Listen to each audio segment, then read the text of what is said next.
Tidak semua orang akan menyukai Anda, dan itu tidak apa-apa. Entah karena sesuatu yang Anda katakan, keputusan yang Anda ambil, atau cara Anda membawa diri, pasti ada orang yang tidak setuju.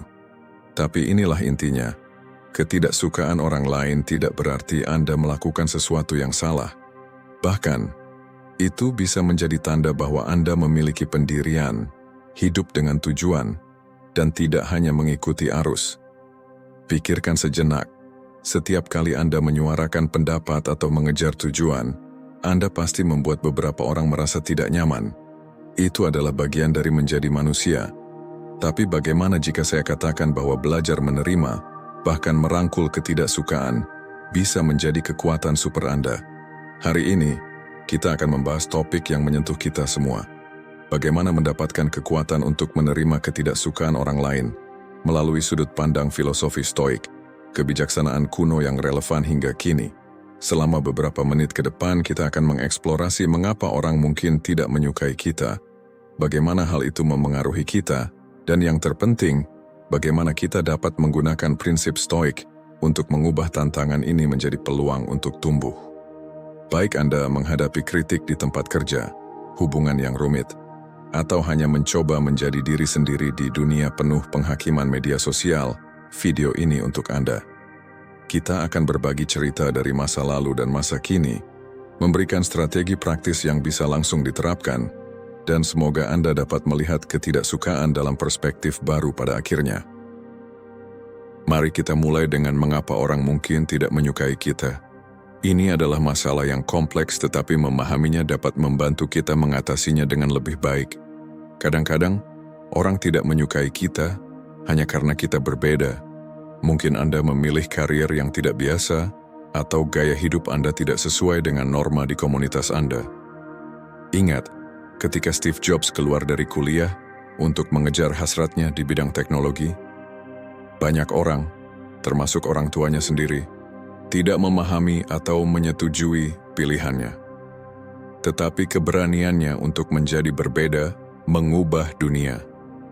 Di lain waktu, orang mungkin tidak menyukai kita karena keputusan yang kita ambil memengaruhi mereka. Para manajer sering menghadapi hal ini saat harus membuat keputusan sulit demi kebaikan perusahaan. Bayangkan harus memilih antara memberhentikan beberapa karyawan atau mempertaruhkan masa depan seluruh perusahaan. Tidak peduli keputusan apa yang Anda ambil, pasti ada yang tidak senang. Kadang-kadang, itu bahkan bukan tentang kita sama sekali. Ketidaksukaan orang lain bisa muncul dari rasa tidak aman, kecemburuan, atau kesalahpahaman mereka sendiri. Pernahkah Anda bertemu seseorang yang tampaknya tidak menyukai Anda begitu saja, bahkan sebelum Anda sempat berkata halo? Seringkali, itu lebih tentang mereka daripada tentang Anda. Sekarang mari kita bicara tentang bagaimana ketidaksukaan orang lain memengaruhi kita. Sebagai makhluk sosial, kita cenderung mencari persetujuan. Ketika merasa tidak disukai, itu bisa membuat kita meragukan diri sendiri, merasa cemas, atau bahkan ingin mengubah siapa diri kita hanya agar diterima. Ingat masa SMA? Bagaimana rasanya ketika anak-anak keren tidak menyukai Anda? Rasa cemas itu, kekhawatiran terus-menerus tentang apa yang orang lain pikirkan, sangat melelahkan, bukan? Yang lebih buruk, bagi banyak dari kita perasaan itu tidak sepenuhnya hilang saat dewasa. Kita hanya lebih pandai menyembunyikannya. Ketidaksukaan orang lain dapat memengaruhi harga diri kita, kemauan untuk mengambil risiko, dan bahkan kesehatan fisik kita. Penelitian menunjukkan bahwa penolakan sosial dapat mengaktifkan area otak yang sama dengan rasa sakit fisik. Benar, merasa tidak disukai secara harfiah bisa menyakitkan. Namun, ini bukanlah akhir dari segalanya. Dampak ketidaksukaan tergantung pada bagaimana kita bereaksi terhadapnya. Dan disinilah segalanya menjadi menarik. Reaksi umum terhadap ketidaksukaan biasanya terbagi menjadi beberapa kategori. Ada yang mencoba mengubah diri untuk menyenangkan orang lain. Kita mungkin meredam kepribadian kita, menyembunyikan pendapat sejati, atau menyerah pada mimpi yang tidak disetujui orang lain. Ini seperti memakai topeng, Selalu berusaha menjadi apa yang kita pikir diinginkan orang lain. Yang lain mungkin bereaksi sebaliknya dan menjadi defensif atau agresif. Mereka mungkin menyerang balik pada orang yang tidak menyukai mereka, mencoba membalas dendam. Ini seperti pendekatan, Anda tidak bisa memecat saya karena saya mengundurkan diri dalam interaksi sosial. Lalu ada yang menarik diri. Mereka mungkin menghindari situasi sosial, berhenti berbagi ide, atau menghindari hubungan dekat sama sekali. Ini adalah cara melindungi diri, tetapi bisa menyebabkan kesepian dan kehilangan peluang. Tapi ada cara lain untuk bereaksi, mengubah ketidaksukaan dari kelemahan menjadi kekuatan. Disinilah filosofi Stoik masuk. Stoikisme adalah filosofi Yunani kuno yang telah membantu orang menghadapi tantangan hidup selama lebih dari 2000 tahun. Pada intinya, Stoikisme adalah tentang fokus pada apa yang bisa kita kendalikan dan menerima apa yang tidak bisa kita kendalikan. Ini bukan tentang menekan emosi, tetapi memahami dan memilih bagaimana meresponnya. Ketika menghadapi ketidaksukaan, Stoikisme menawarkan perspektif yang kuat. Para Stoik mengajarkan bahwa kita tidak bisa mengendalikan apa yang orang lain pikirkan tentang kita, tetapi kita bisa mengendalikan pikiran dan tindakan kita.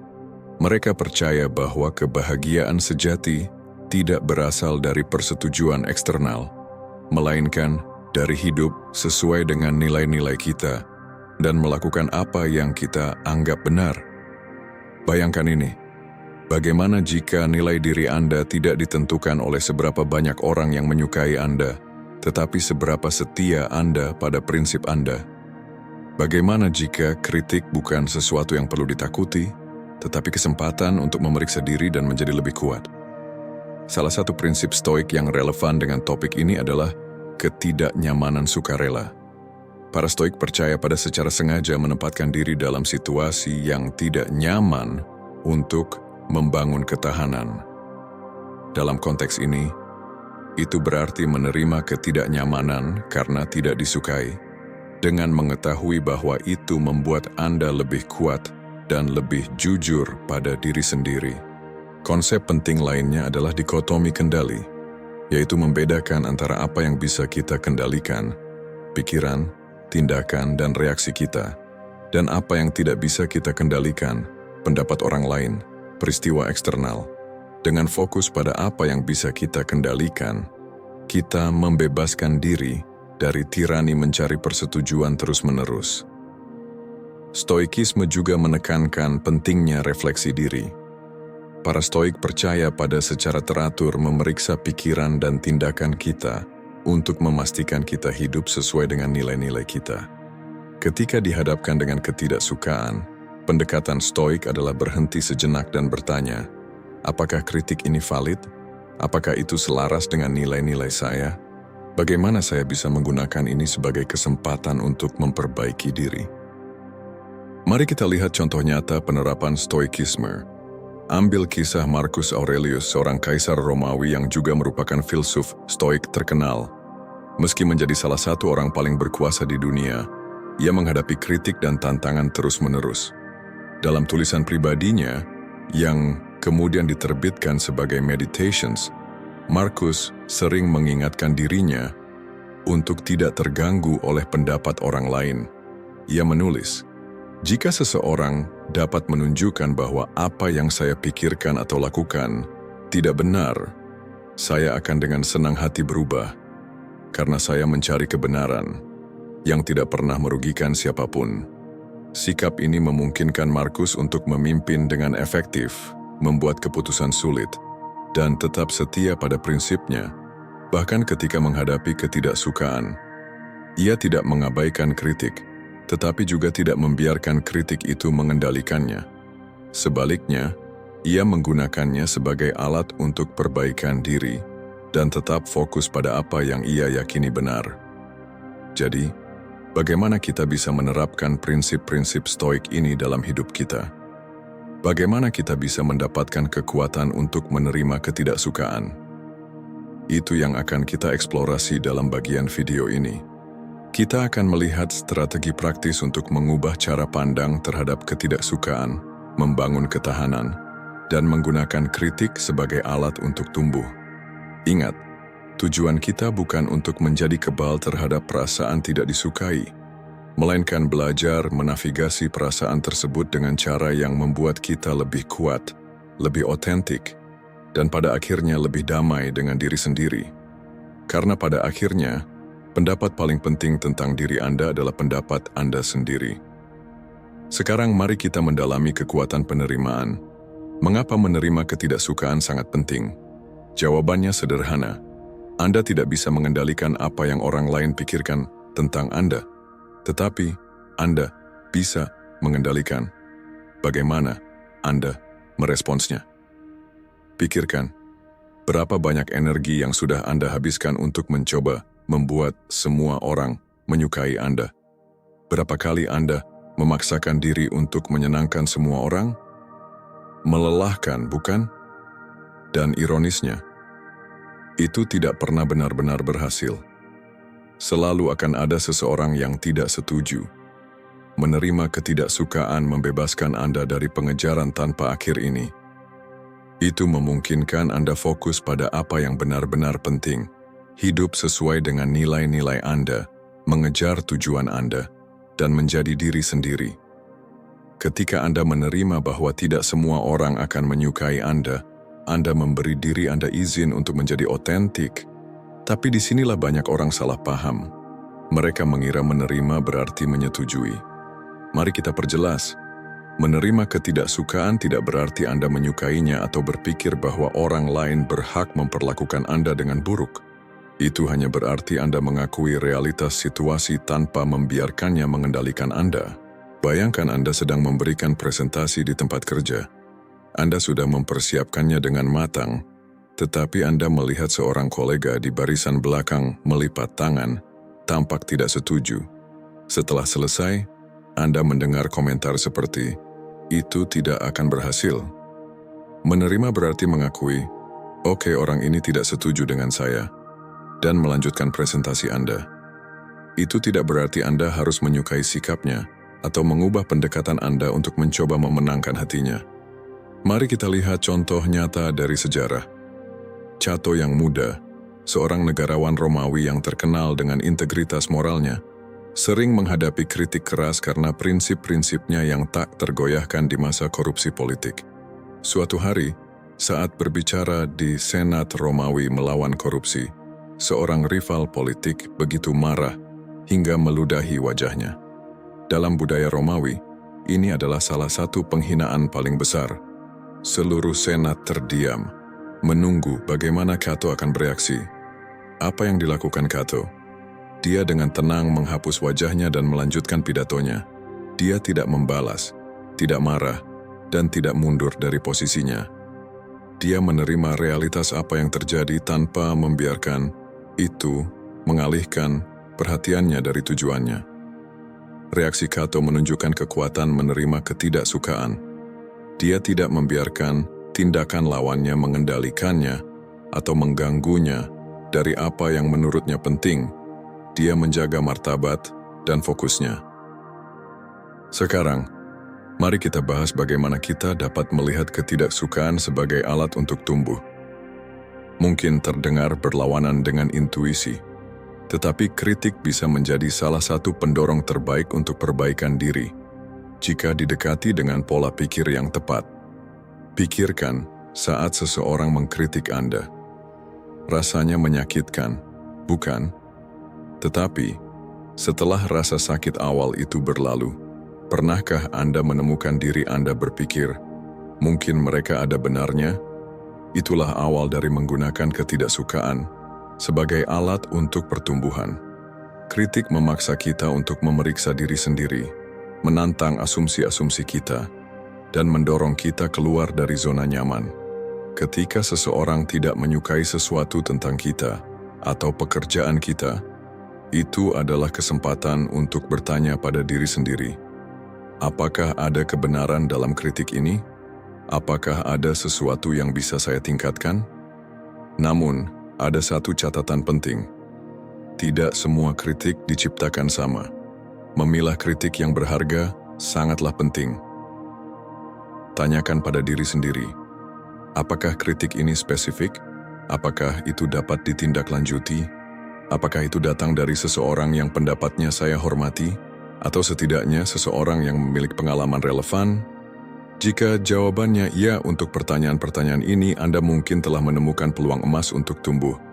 Jika jawabannya tidak, jika kritik itu samar, tidak membantu, atau datang dari seseorang yang tidak memahami situasi Anda, maka Anda bisa mengakui kritik itu dan melanjutkan tanpa membiarkannya memengaruhi Anda.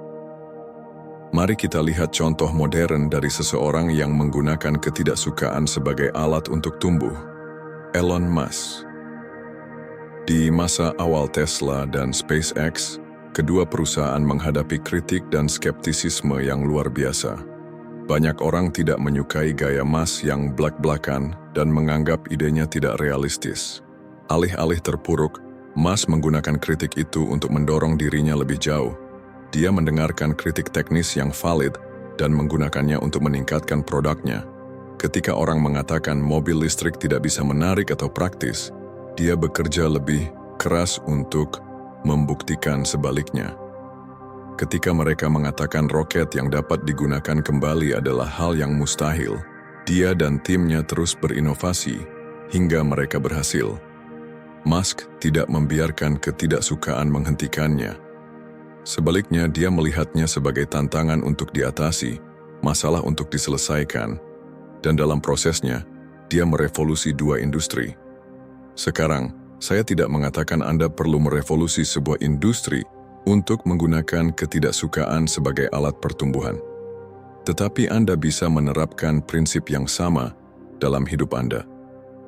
Lain kali Anda menghadapi kritik, cobalah melihatnya secara objektif. Apakah ada sesuatu yang bisa saya pelajari dari ini? Bagaimana saya bisa menggunakan ini untuk menjadi lebih baik? Selanjutnya, mari kita lihat beberapa strategi praktis untuk menghadapi pendapat negatif. Karena mari kita hadapi, mengetahui sesuatu secara teori adalah satu hal.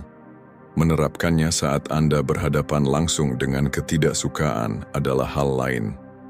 Pertama, kembangkan ketahanan emosional, kemampuan untuk bangkit kembali dari pengalaman negatif. Ini seperti membangun otot emosional. Semakin sering Anda melatihnya, semakin kuat jadinya. Salah satu cara untuk membangun ketahanan adalah melalui apa yang disebut psikolog sebagai reframing, mengubah cara Anda berpikir tentang suatu situasi. Sebagai contoh, alih-alih berpikir, orang ini tidak menyukai saya pasti mengerikan, cobalah berpikir, pendapat orang ini hanyalah satu perspektif. Itu tidak mendefinisikan saya. Teknik lainnya adalah berlatih self-compassion, atau kasih sayang terhadap diri sendiri. Seringkali ketika orang tidak menyukai kita menjadi kritikus terbesar bagi diri sendiri. Tetapi bagaimana jika Anda memperlakukan diri sendiri dengan kebaikan yang sama seperti Anda memperlakukan seorang teman baik? Alih-alih menyalahkan diri sendiri, katakan, ini adalah situasi yang sulit, tetapi saya melakukan yang terbaik. Saya akan melewati ini. Selanjutnya, mari kita bahas tentang menetapkan dan menjaga batasan pribadi. Batasan adalah batasan yang Anda tetapkan tentang bagaimana orang lain boleh memperlakukan Anda. Ini sangat penting untuk menjaga rasa hormat terhadap diri sendiri dan mengurangi dampak dari pendapat negatif orang lain. Menetapkan batasan berarti mengatakan tidak pada permintaan yang tidak masuk akal. Berbicara ketika seseorang memperlakukan Anda dengan tidak hormat, atau memutuskan sejauh mana Anda ingin terlibat dengan kritik tertentu. Ingat, Anda tidak harus hadir dalam setiap argumen yang Anda diundang.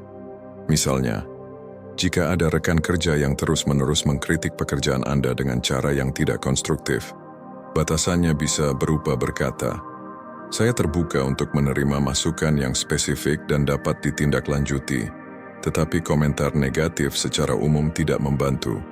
Bisakah kita fokus pada saran konkret untuk perbaikan? Strategi lain yang kuat adalah mempraktikkan mindfulness dan refleksi diri. Mindfulness berarti hadir sepenuhnya di saat ini dan menyadari pikiran serta perasaan Anda tanpa menghakiminya. Ketika Anda dihadapkan pada ketidaksukaan atau kritik, mindfulness dapat membantu Anda mengamati reaksi Anda tanpa dikuasai olehnya. Cobalah ini. Saat Anda merasakan sengatan ketidaksukaan dari seseorang, berhenti sejenak. Ambil napas dalam-dalam. Perhatikan bagaimana perasaan Anda, emosi apa yang muncul, sensasi fisik apa yang Anda rasakan. Tapi jangan menghakimi perasaan tersebut atau mencoba menghilangkannya. Hanya amati. Tindakan sederhana dari kesadaran ini dapat menciptakan jarak antara pemicu, ketidaksukaan orang lain, dan respons Anda. Refleksi diri berjalan seiring dengan mindfulness. Ini tentang secara teratur memeriksa diri sendiri. Apa nilai-nilai saya? Apakah tindakan saya selaras dengan nilai-nilai tersebut? Ketika Anda yakin tentang siapa diri Anda dan apa yang Anda perjuangkan, ketidaksukaan orang lain kehilangan banyak kekuatannya. Sekarang, mari kita coba sesuatu yang interaktif.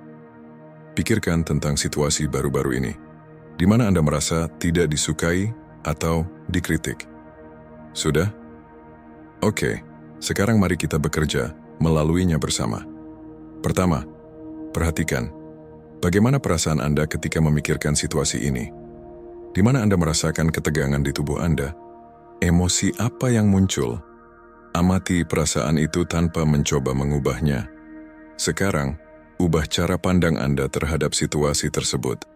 Alih-alih fokus pada ketidaksukaan, tanyakan pada diri sendiri, apa yang bisa saya pelajari dari ini?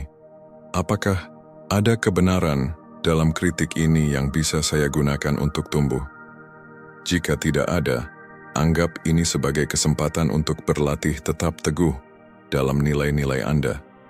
Berikutnya, tetapkan batasan. Apa batasan sehat yang bisa Anda tetapkan dalam situasi ini? Bagaimana Anda bisa mengomunikasikan batasan ini dengan hormat tetapi tegas? Terakhir, tunjukkan kasih sayang kepada diri sendiri. Katakan pada diri Anda, ini sulit, tetapi saya melakukan yang terbaik.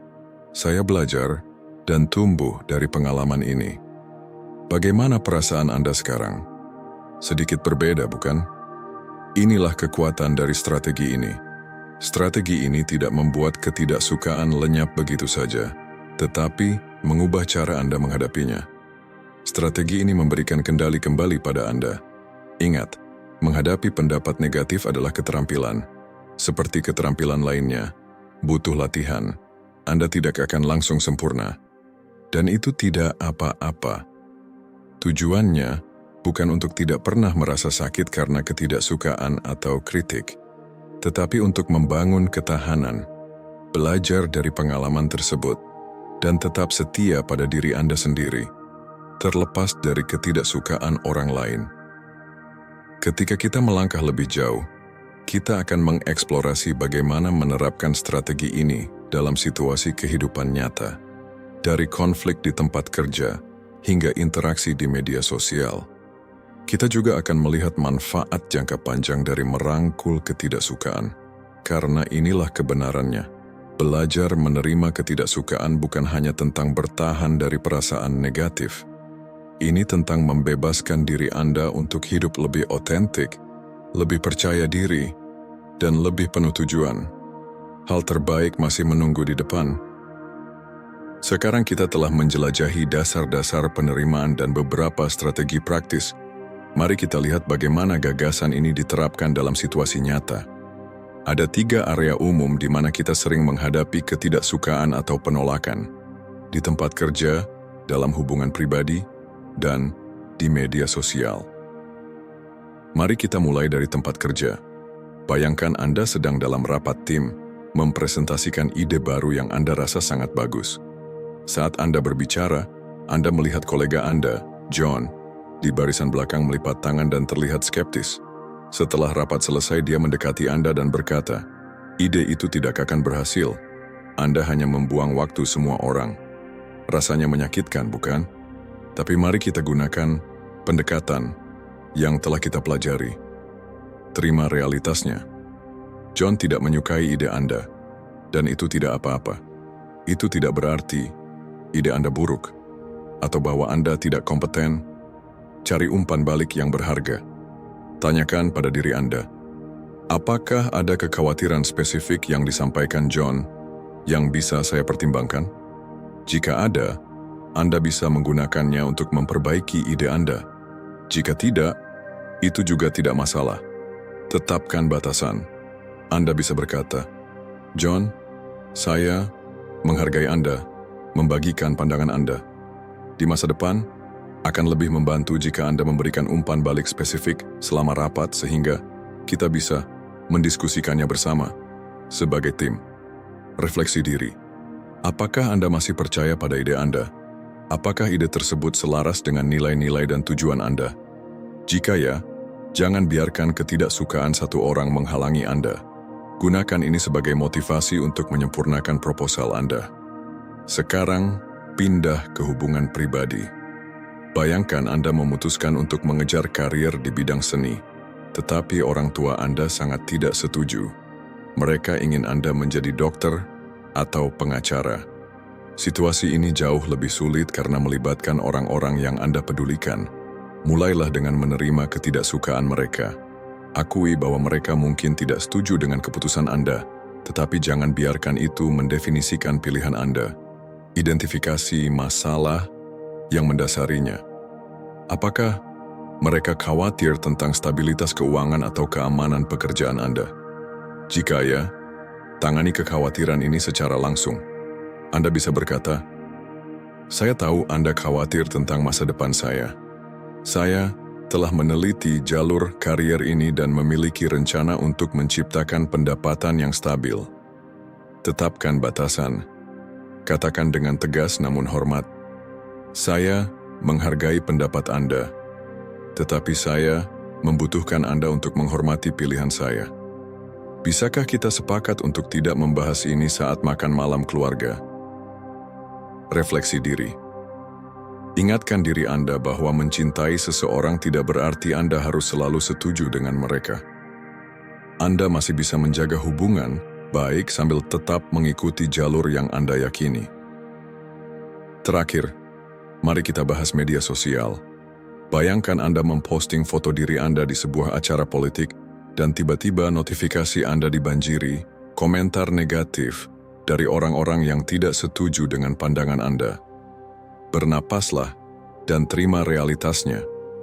Di dunia media sosial yang luas, ada banyak orang dengan pandangan berbeda, dan beberapa dari mereka akan tidak setuju dengan Anda. Itu bukan refleksi tentang Anda, melainkan sifat platform itu sendiri. Pilih komentar mana yang layak untuk direspon. Tanyakan pada diri Anda, apakah ini kesempatan untuk dialog konstruktif? Jika ya, tanggapi dengan bijaksana. Jika tidak, tidak apa-apa untuk mengabaikan atau bahkan menghapus komentar yang tidak sopan. Tetapkan batasan untuk diri Anda sendiri. Batasi waktu Anda membaca komentar atau matikan komentar untuk postingan tertentu. Anda juga bisa mengatur lingkungan online yang lebih positif dengan hanya mengikuti akun yang mendukung Anda. Refleksi diri. Mengapa Anda memposting itu sejak awal? Apakah itu untuk mengekspresikan nilai-nilai Anda atau untuk mendukung tujuan yang Anda percaya? Jika demikian, biarkan tujuan tersebut memberi Anda kekuatan menghadapi disapproval. Dalam semua skenario ini, kuncinya adalah tetap setia pada diri sendiri sambil menavigasi dunia sosial yang rumit di sekitar Anda. Ini adalah tindakan penyeimbangan, tetapi dengan latihan, itu menjadi lebih mudah. Sekarang mari kita bahas tentang membangun kedamaian batin di tengah ketidaksukaan dari orang lain. Inilah tempat aksi nyata terjadi. Menghadapi ketidaksukaan dalam satu atau dua situasi adalah satu hal, tetapi menjaga ketenangan batin saat menghadapi penolakan yang berkelanjutan adalah hal lain. Langkah pertama adalah fokus pada nilai-nilai pribadi Anda dan integritas. Apa yang Anda perjuangkan? Prinsip apa yang membimbing hidup Anda? Ketika Anda jelas tentang nilai-nilai Anda, pendapat eksternal memiliki kekuatan lebih kecil untuk mengguncang Anda. Anggap nilai-nilai Anda sebagai kompas internal. Ketika Anda menghadapi ketidaksukaan, periksa kompas Anda. Apakah tindakan saya selaras dengan nilai-nilai saya? Jika jawabannya ya, Anda dapat merasa yakin dengan pilihan Anda, apapun yang orang lain pikirkan. Sebagai contoh, jika salah satu nilai inti Anda adalah kejujuran, dan Anda menerima kritik karena menyampaikan kebenaran yang tidak populer, Anda dapat menemukan kedamaian dalam mengetahui bahwa Anda bertindak dengan integritas. Ketidaksukaan itu mungkin tetap terasa tidak nyaman, tetapi itu tidak akan menghancurkan Anda. Langkah berikutnya adalah membangun jaringan pendukung yang kuat. Kelilingi diri Anda dengan orang-orang yang mendukung Anda dan menghargai Anda apa adanya. Ini bukan berarti menciptakan ruang germa, di mana semua orang selalu setuju dengan Anda. Sebaliknya, carilah orang-orang yang dapat tidak setuju dengan Anda secara hormat dan menantang Anda untuk tumbuh, sambil tetap mendukung nilai-nilai fundamental Anda. Jaringan pendukung Anda bisa menjadi pelabuhan yang aman di tengah badai ketidaksukaan. Mereka adalah orang-orang yang dapat Anda andalkan untuk memberi dukungan ketika Anda merasa rapuh, dan mengingatkan Anda akan kekuatan Anda ketika orang lain hanya fokus pada kelemahan yang mereka lihat. Berikut adalah sebuah kisah dari filsafat timur yang menggambarkan kedamaian batin dengan indah. Ada seorang biksu Zen yang terkenal dengan ketenangannya. Suatu hari, seorang prajurit datang untuk menantangnya, melontarkan penghinaan, dan mencoba memprovokasinya untuk berkelahi. Sang biksu mendengarkan dengan tenang, lalu bertanya, "Jika seseorang menawarkan Anda hadiah dan Anda menolaknya, milik siapa hadiah itu?" Prajurit itu bingung, menjawab, "Milik pemberinya, saya kira." Sang biksu tersenyum dan berkata, "Tepat, dan hal yang sama berlaku untuk penghinaan dan amarah Anda. Saya memilih untuk tidak menerimanya, maka itu tetap milik Anda." Cerita ini dengan indah menggambarkan kekuatan memilih reaksi kita. Kedamaian batin sang biksu tidak tergantung pada persetujuan prajurit. Ia menyadari bahwa ia memiliki kendali atas responsnya, bukan atas tindakan orang lain. Kita dapat menerapkan kebijaksanaan ini dalam hidup kita sendiri. Ketika menghadapi ketidaksukaan atau penolakan, kita dapat memilih apakah kita akan menerima itu ke dalam dunia batin kita. Ini bukan berarti mengabaikan kritik yang valid atau tidak pernah merasa sakit hati. Ini berarti menyadari bahwa kita memiliki kekuatan untuk memutuskan seberapa dalam pendapat orang lain memengaruhi kita. Membangun kedamaian batin ini adalah perjalanan seumur hidup. Ini bukan tentang mencapai keadaan di mana tidak ada yang pernah mengganggu Anda, tetapi tentang mengembangkan kemampuan untuk kembali ke pusat Anda, ketenangan batin Anda, bahkan ketika dunia di sekitar Anda kacau. Sekarang mari kita bahas manfaat jangka panjang dari menerima ketidaksukaan. Jangan salah paham, belajar menerima ketidaksukaan bukan hanya tentang bertahan dari perasaan negatif. Ini adalah tentang membuka diri untuk hidup yang lebih otentik, percaya diri, dan tangguh. Manfaat pertama, meningkatnya keaslian dan kepercayaan diri. Ketika Anda tidak lagi didorong oleh kebutuhan akan persetujuan universal, Anda bebas menjadi diri sendiri. Anda dapat mengekspresikan pemikiran Anda yang sebenarnya, mengejar hasrat Anda yang sebenarnya, dan hidup sesuai dengan nilai-nilai Anda yang sejati, bukan nilai-nilai yang orang lain pikir harus Anda miliki. Keaslian ini secara alami membawa pada kepercayaan diri yang lebih besar. Mengapa? Karena Anda tidak lagi mencoba menjadi seseorang yang bukan diri Anda. Anda tidak terus-menerus meragukan diri sendiri, bertanya-tanya apakah tindakan atau komentar Anda akan membuat orang lain tidak menyukai Anda. Sebaliknya, Anda berdiri teguh dalam siapa diri Anda, Pikirkan orang-orang yang paling Anda kagumi. Kemungkinan besar, mereka bukanlah orang yang selalu berusaha menyenangkan semua orang. Mereka adalah individu yang memiliki pendirian, yang tidak takut untuk tidak disukai karena keyakinan atau tindakan mereka. Itulah jenis kepercayaan diri yang Anda kembangkan ketika Anda merangkul kemungkinan untuk tidak disukai. Manfaat kedua, keterampilan pengambilan keputusan yang lebih baik. Ketika Anda terlalu peduli dengan disukai, Anda mungkin menghindari membuat keputusan yang diperlukan, tetapi tidak populer. Anda mungkin memilih opsi yang aman daripada yang benar. Tetapi ketika Anda menerima bahwa ketidaksukaan kadang-kadang tak terelakkan, Anda membebaskan diri untuk membuat keputusan berdasarkan apa yang benar-benar Anda yakini terbaik, bukan apa yang akan membuat paling sedikit orang tidak senang. Ini menghasilkan hasil yang lebih baik dalam jangka panjang, baik dalam kehidupan pribadi maupun profesional Anda. Sebagai contoh, seorang manajer yang nyaman dengan ketidaksukaan dapat membuat keputusan sulit, tetapi diperlukan untuk menjaga proyek tetap pada jalurnya. Orang tua yang menerima ketidaksukaan sementara dapat menetapkan batasan penting yang menguntungkan anak mereka dalam jangka panjang. Manfaat ketiga, ketangguhan yang meningkat di tengah kesulitan. Setiap kali Anda berdiri teguh di tengah ketidaksukaan, Anda membangun kekuatan emosional. Anda membuktikan kepada diri sendiri bahwa Anda bisa menghadapi ketidaknyamanan dan tetap setia pada nilai-nilai Anda, bahkan ketika itu sulit. Ketangguhan ini melayani Anda di semua aspek kehidupan. Ini membantu Anda bangkit kembali dari kemunduran, bertahan di tengah tantangan, dan mempertahankan ketenangan Anda dalam situasi tekanan tinggi. Anggap saja sebagai membangun sistem kekebalan emosional. Semakin sering Anda melatihnya, semakin kuat jadinya. Misalnya, seseorang yang belajar menerima ketidaksukaan sambil mengejar tujuan jangka panjang, seperti memulai bisnis atau menulis buku, akan menghadapi kritik dan kemunduran. Tetapi karena mereka tidak dihancurkan oleh setiap pendapat negatif, mereka bisa bertahan di tempat orang lain mungkin menyerah. Mereka dapat mengambil masukan yang berguna dan melepaskan sisanya.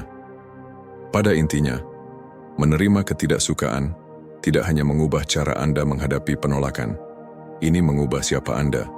Ini mengubah Anda menjadi seseorang yang lebih otentik, percaya diri, tegas, dan tangguh. Ini memungkinkan Anda untuk menjalani hidup dengan cara Anda sendiri, untuk mengejar apa yang benar-benar penting bagi Anda, tanpa terhalang oleh ketakutan akan opini orang lain. Dan inilah ironi yang indah. Ketika Anda tidak lagi terobsesi untuk mendapatkan persetujuan semua orang, Anda seringkali malah mendapatkan rasa hormat yang tulus. Orang tertarik pada keaslian dan kepercayaan diri yang tenang. Dengan merangkul kemungkinan untuk tidak disukai, Anda menjadi tipe orang yang dikagumi orang lain. Seseorang yang memiliki pendirian dan tidak tergoyahkan oleh setiap opini yang lewat. Sebagai penutup bagian ini, bayangkan diri Anda yang bisa Anda capai jika Anda sepenuhnya menerima pola pikir ini. Bayangkan tujuan yang bisa Anda kejar, pendirian yang bisa Anda ambil, dan kehidupan yang bisa Anda jalani jika ketakutan akan ketidaksukaan tidak lagi menahan Anda. Itulah kekuatan yang kita bicarakan. Itulah transformasi yang mungkin terjadi. Dan sekarang mari kita bicara tentang bagaimana memulai pergeseran ini dalam hidup Anda. Dimulai dari hari ini, kita telah menjelajahi filosofi, strategi, dan manfaatnya. Sekarang saatnya untuk mengambil langkah pertama. Langkah pertama, kenali bahwa kekuatan Anda ada di dalam diri Anda. Seperti yang dikatakan oleh filsuf Romawi Epictetus, bukan apa yang terjadi pada Anda, tetapi bagaimana Anda bereaksi terhadapnya yang penting. Kekuasaan Anda tidak terletak pada mengendalikan pendapat orang lain, tetapi pada menguasai reaksi Anda terhadapnya. Bayangkan bangun esok pagi dengan sepenuhnya merangkul kekuatan stoik ini.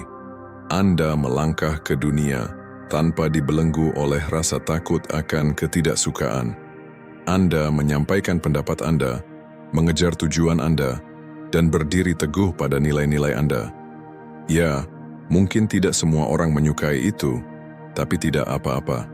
Seperti yang dikatakan Theodore Roosevelt dengan penuh semangat, bukan kritikus yang diperhitungkan, bukan orang yang menunjukkan bagaimana seorang yang kuat tersandung, atau di mana pelaku perbuatan dapat melakukannya dengan lebih baik. Penghargaan diberikan kepada orang yang benar-benar berada di arena. Anda memilih untuk berada di arena. Anda memilih untuk hidup sepenuhnya, otentik, dan penuh tujuan. Dan itulah kebebasan sejati. Langkah kedua, lakukan tindakan nyata. Perjalanan ini tidak berakhir dengan menonton video ini. Ini adalah praktik sehari-hari, komitmen seumur hidup untuk pertumbuhan dan penguasaan diri. Akan ada tantangan, akan ada hari-hari di mana rasa sakit akibat ketidaksukaan terasa terlalu berat untuk ditanggung. Di saat-saat itu, ingatlah kata-kata Marcus Aurelius. Anda memiliki kekuasaan atas pikiran Anda, bukan atas peristiwa luar. Sadari ini, dan Anda akan menemukan kekuatan.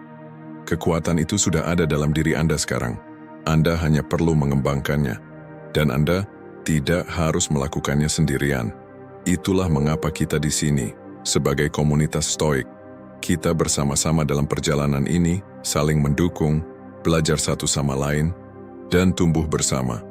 Langkah ketiga, ambil satu pelajaran dan terapkan. Pilih satu hal yang Anda pelajari hari ini dan jadikan itu bagian dari hidup Anda. Mungkin itu menetapkan batasan, mengubah cara pandang Anda terhadap kritik, atau sekadar berhenti sejenak untuk memeriksa kompas internal Anda sebelum bereaksi terhadap ketidaksukaan. Apapun itu, lakukan dengan sengaja dan sadar. Kemudian, bagikan pengalaman Anda. Tulis komentar di bawah, bergabunglah dengan komunitas Stoik, dan terhubung dengan sesama pelancong di jalan ini. Cerita Anda bisa menjadi inspirasi bagi orang lain untuk mengambil langkah pertama mereka. Jika Anda merasa mendapatkan nilai dari video ini, dan ingin mendalami kebijaksanaan Stoik serta filosofi praktis lebih jauh, tekan tombol subscribe. Bergabunglah dengan komunitas Stoik. Mari kita bangun ketahanan bersama, kembangkan kedamaian batin bersama, dan ubah cara kita menavigasi dunia yang rumit ini. Ingat, seperti yang dikatakan Seneca, kita lebih sering menderita dalam imajinasi daripada dalam kenyataan.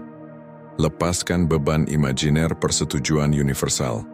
Rangkulah kekuatan membebaskan dari menerima bahwa Anda mungkin tidak disukai. Dan dengan melakukannya, temukan versi diri Anda yang paling penuh, paling otentik. Disinilah kekuatan sejati terletak. Disinilah kehidupan nyata dimulai. Terima kasih telah bergabung dengan saya hari ini. Tetaplah stoik, tetaplah kuat, dan saya akan bertemu Anda di video berikutnya. Komunitas Stoik ini ada untuk Anda setiap langkah perjalanan.